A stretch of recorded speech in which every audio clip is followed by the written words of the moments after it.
I was wondering exactly how long it was going to take before I actually saw if AD was the person I thought she was. And bingo.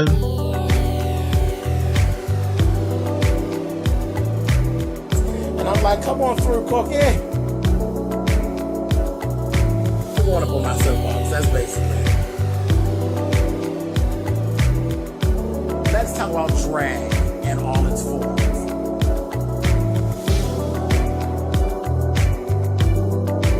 What, Cookie?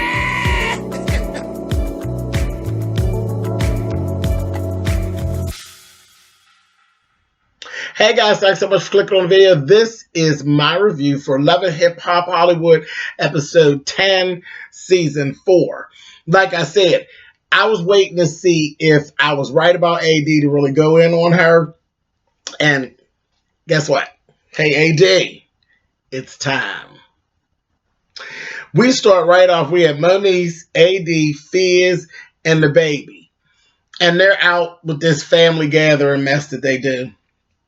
And AD's trying to talk Moniece into being nice to Tiffany because she has a clothing line that she wants them to model, all of them to be models for her.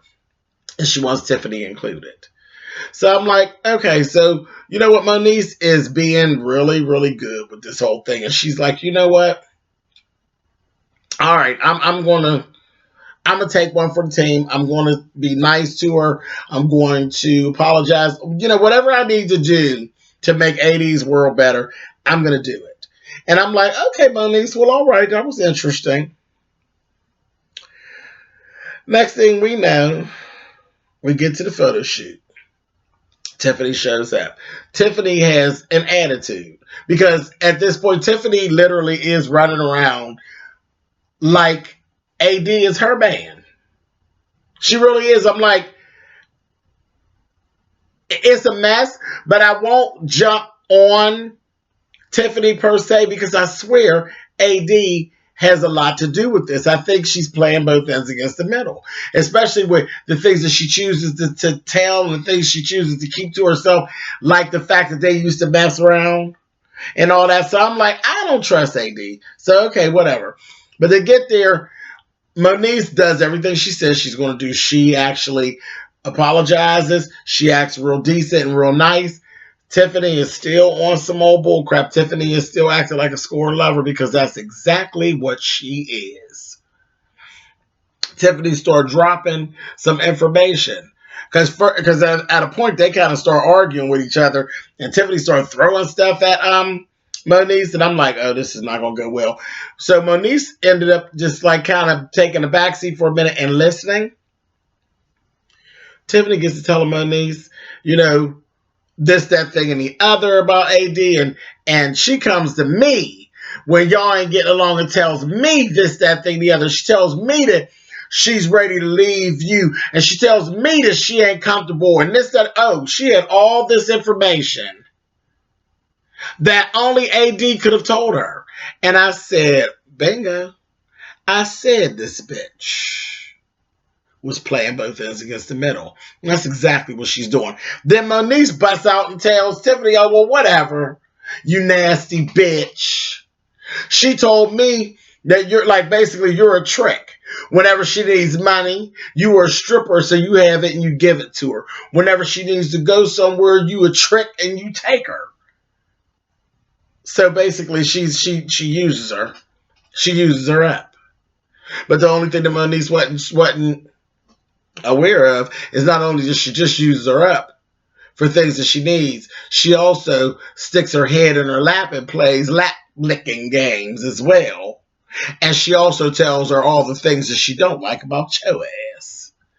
Moniece got that, sat down, and was like, whatever. That was that. Later on, we see AD and Moniece come together.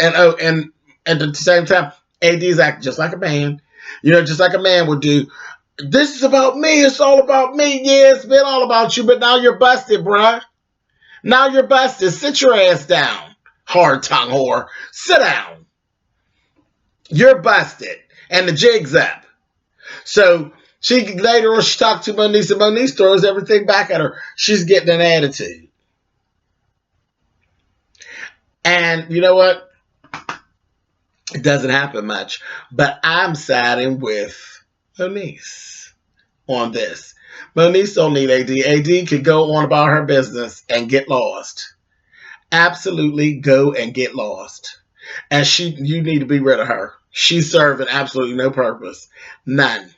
She ain't no different than different men you done dealt with that be playing both this against the men on playing the. Let her go. Goodbye, AD. Bye. That dumb haircut. Goodbye. Anyway, moving on. Speaking of playing games, Marquisha, I think that's her name, Marquisha, Zell, and Keisha Cole all get together. They get this whole thing. So what they gonna get Keisha a date? Just ridiculous. A blind date. They get a blind date for her. And it's the damn comedian Jawan. And the date lasted all of about 3 minutes. Keisha went in there with him and clowned him so bad and made Marquisha come in there with her to the date. It was just a mess. I mean, they played him and had him looking real foolish. He had bought her roses and candy when they ended up leaving. You know, because he's like talking to Keisha. Keisha's like, I got a deal done for all that you talking about. I ain't got time for this. And I got to go. He bought her candy and roses. She took the roses. Well, Marquisha took the roses. And Keisha left the candy on the table. I was like, oh, God, that was a mess. A hot mess. In the midst of all that, Booby was watching the baby. But Booby was throwing some stuff out there, just testing the waters and talking basically to Keisha and saying, oh, no, I'm real cool. I'm cool about, you dating somebody else and all of this. And just want to make sure that things be the same way whenever I bring somebody. I said, child, you testing the waters about when you going to drop that Brooke situation on her. I promise you that it ain't going to go the same way for you, buddy. She ain't going to sit there. I'm waiting. When she come out and him and that, I swear it's going to be, that's when we're going to get to see some feelings out of Keisha. Because Keisha's just like, I'm here for whatever. I'm just here. And I think we're going to get to see some true feelings when the Brooke thing is thrown in her lap. Because that's just a bit much. That's just like, you done cheated on her 900 times. And I doubt that, just like us, we don't believe you just start screwing Brooke. But whatever. Whatever, babe. Anyway, later on, Brooke sits down with Lyrica and has a conversation and tells her about Hazel. About, how, what's up with this Hazel, that Hazel's a scammer. She likes Booby. She ain't got no use for Hazel. Then she goes on told her about how she kissed Booby. And that Booby is her soulmate. But she's in love with Marcus. But Booby's your soulmate. How'd that work out, bro? How'd that work, sweetie? So I said, I don't know what this is all about, but okay, we'll see. We'll see. So, she told her, oh, and don't tell A1. Do not tell him, honey. Don't tell him. Do not tell him. So that's that. Hazel meets with her mother and Burgundy Rose. And Hazel's mother served Burgundy Rose. Like, girl, who's this girl, honey? And what is her purpose? Then she bidded him adieu. Goodbye. You go somewhere and sit down while I talk to my daughter. I asked her, what is she doing with him, honey? He's ridiculous. He is ridiculous. And where's that Booby? I said, oh.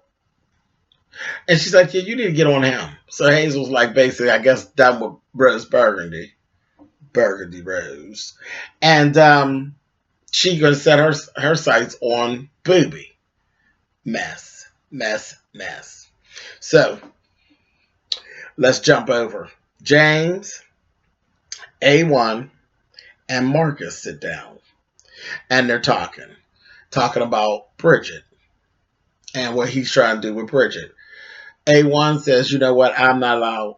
I'm not allowed to do anything. Marcus says, I know Bridget from back in the day. I'll go ahead and I'll work with her. And then we start seeing confessionals and things on Marcus. And then we see Marcus and Bridget collaborate when they got together. Honey, James, did you just deliver Bridget right to Marcus? Because it seems to me like Marcus is going to stick something in her, and I don't mean no music. Whatever. We'll see. Anyway, at the same time at that little bar, Hazel and Chanel West Coast is there. Now all of a sudden they're such girlfriends that they're hanging out together. I said, okay, two losers together. They're over there. Next thing you know, they said, oh, we see so and so and so and so. So they run over there to A1 and Marcus and James. Get to talking. Lord have mercy. That A1 threw shade of life as Chanel West Coast gave her. I know you. You're not new to me. I met you. I met you in the studio, and you were with some other people, and I wasn't popping back then, and you didn't have time for me. You had these dark shades on. You didn't even have time to talk to me, and I don't have time to talk to you now. I was like, oh, let her have it. Then they threw, Marcus ended up throwing there was some stuff going on with Hazel. Hazel started talking about Brooke, and Marcus shut that down. Told him, no, we're not going to do that. You're not going to talk about her. Now, you're not going to do that. She's not here to defend herself, and you definitely not going to sit here and talk about her. He got her together. She gets to telling him about who she, because she said, I run LA. He gonna say, well, which LA is that? Is there, what, 3 or 4 different LAs? Because the one I know about, I don't think you run that. But she will tell him, I got books out, this, that, thing, and the other, and my book is sold out. He said, well, I guess it is if you only bought 4 copies and you gave 1 to your mother and 1 to your auntie and you kept 2 for yourself. I said, oh my God. Just let them have it. So her and good old Chanel West Coast went on about their business. I was like, oh, that's a mess. Mess. Okay. Next thing we actually see, there is a showcase, basically, that Booby did.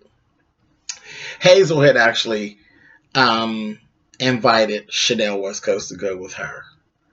Meanwhile, we already knew that Brooke was actually going to be there with Bridget. Brooke and Bridget have actually, they have that little strange relationship they have, and they had actually talked about whatever. Bridget's actually keeping it from Brooke's, like she didn't want to mention at all that she's been seeing Marcus. Brooke actually asked her about Marcus, and she said she told him no. And like I said, when we seen them interact, I think Bridget and Marcus are planning on screwing each other. So she's like kept that to herself. Then they sit there. So the two of them are together. Chanel West Coast and Hazel are together. Booby does his little song, Lord have mercy, Booby pull. I said, child, is that Quantasia? That Booby done pulled up on stage, honey. This little girl, I said, who is she? This little fat girl, she was just as fat and downtrodden. I said, that's got to be Quantasia. Or her sister. Well, I just looked at her. I said, that little girl look pissy like a public toilet seat. I said, a mess. Get out of here, baby. But anyway, so Hazel pushes herself up on Booby. Good old Brooke and Bridget come down, and they're on the one side of the, like the little VIP side, and Chanel West Coast and Hazel on the other side. And it just got really, really weird, really, really fast. And then Hazel and Brooke start going back and forth. And Chanel started getting in it. And then Bridget got in it. And I was like, okay, cool, Bridget, that was cool. But then the next thing I know, Bridget started going in on them for herself. Then tomorrow, well, why are y'all both arguing over a man that ain't neither one of y'all screwing? Like, really? What is... I said, oh, don't nobody know, honey. She's going for her own self. I said, oh, that's a mess. Amen, little turncoat. Honey, Brooke was like, girl, do you want to fight? Like, what's going on, girl? What are you talking about? A mess. That was a whole mess. And Brooke got mad, honey, was trying to get over there and get at Hazel. And Hazel was like, oh, whatever, Brooke Valentine. I said, oh, my God. It was a mess.